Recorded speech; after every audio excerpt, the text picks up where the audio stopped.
Here's something strange. Qualcomm's stock is up almost 17% over the past year. It's sitting way above its long-term average price. And yet when you look at one specific number in its valuation, something doesn't add up. Stick around, because by the end of this video, you'll understand exactly why that contradiction exists and what it might be telling us about how the market really feels about this company.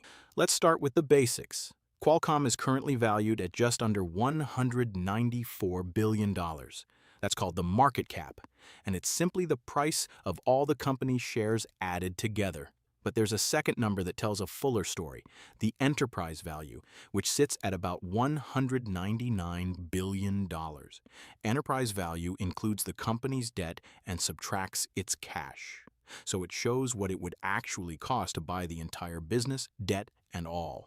The fact that these two numbers are fairly close tells us something important, and we'll come back to that in a moment. Now here's where it gets interesting. Qualcomm's price-to-earnings ratio, or PE, sits at 20.10. In simple terms, that means investors are paying about $20 for every $1 of the company's profit. On its own, that sounds like a fairly normal, even reasonable price for a large tech company. But here's the twist. When you look at the PEG ratio, which compares that price to how fast earnings are expected to grow, the number jumps to 6.43. A PEG that high usually signals that a stock's price is running well ahead of its expected growth. So which story is true? The reasonable PE or the stretched PEG? That's the mystery we're unpacking today. Before we answer that, let's talk about what's actually happening inside the business, because the numbers here are hard to ignore. Qualcomm brought in $44.49 billion in revenue over the past 12 months and turned that into $9.92 billion in net profit. Its gross margin, the percentage of revenue left after direct production costs, is 54.80%. That means for every dollar of sales, the company keeps more than half before even paying for salaries, marketing, or research. That's a strong number for any hardware-related business. But here's what most people, scrolling past this stock, completely miss. Look at the return on equity, 36.08%, and return on invested capital, 32.94%. Those numbers measure how efficiently a company turns the money it has into profit. To put it in perspective, Qualcomm's cost of capital, meaning what it costs the company to raise money in the first place, is only 12.57%. So the business is generating returns nearly 3 times higher than its own cost of capital. That's the kind of efficiency gap that usually gets a business called a profit machine. At this point, you'd think the stock should be flying with no doubts attached. But here's where investors often get confused. Qualcomm's shares outstanding have actually dropped by 3.65% over the past year. Fewer shares usually means the company is buying back its own stock, which can boost earnings per share over time. Combine that with a dividend yield of 2.00% and a shareholder yield, dividends plus buybacks combined, of 5.65%, and you start to see a company that's returning a lot of cash to its owners. And get this, Qualcomm has raised its dividend for 22 straight years. That's not a coincidence. That's a pattern of discipline. However, one number changes the picture a little.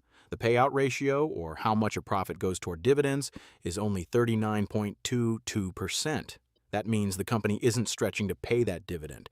It's comfortably within its means, which actually tells you the dividend has room to keep growing, not shrink. Now let's talk about risk, because every business story needs balance. Qualcomm carries $15.27 billion in debt against $9.80 billion in cash, which puts it in a net debt position of about $5.47 billion. At first glance, that might sound concerning, but here's the catch. The debt-to-EBITDA ratio, which compares debt to core earnings power, is just 1.16. And interest coverage, meaning how easily the company can pay interest on its debt from operating income, is 16.82 times. In plain English, this company could pay off its interest obligations almost 17 times over with what it earns. That's not a company drowning in debt. That's a company holding debt on comfortable terms. So back to our original mystery. Why does the PEG ratio look so stretched while the PE looks reasonable? The answer lies in growth expectations.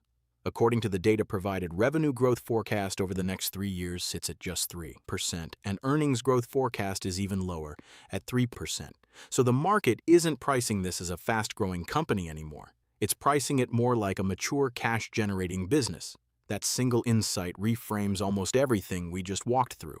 And here's a detail most casual viewers scroll right past. The stock's 50-day moving average is 207.38, while its 200-day moving average is 168.95. That's a notably wide gap between short-term and long-term price trends.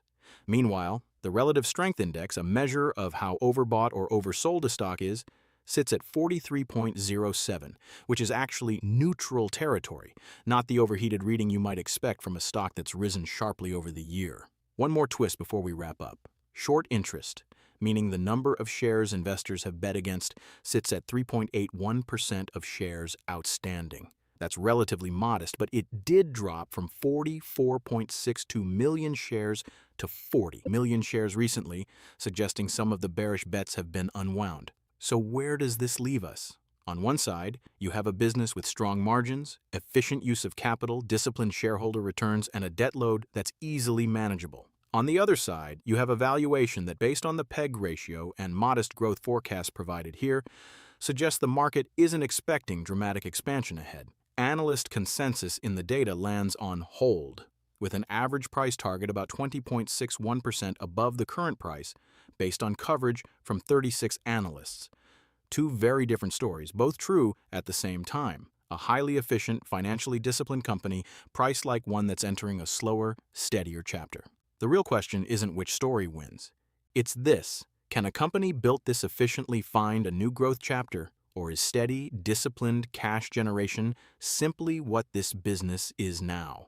That's something only time and the next earnings report on July 29th, 2026 will start to answer.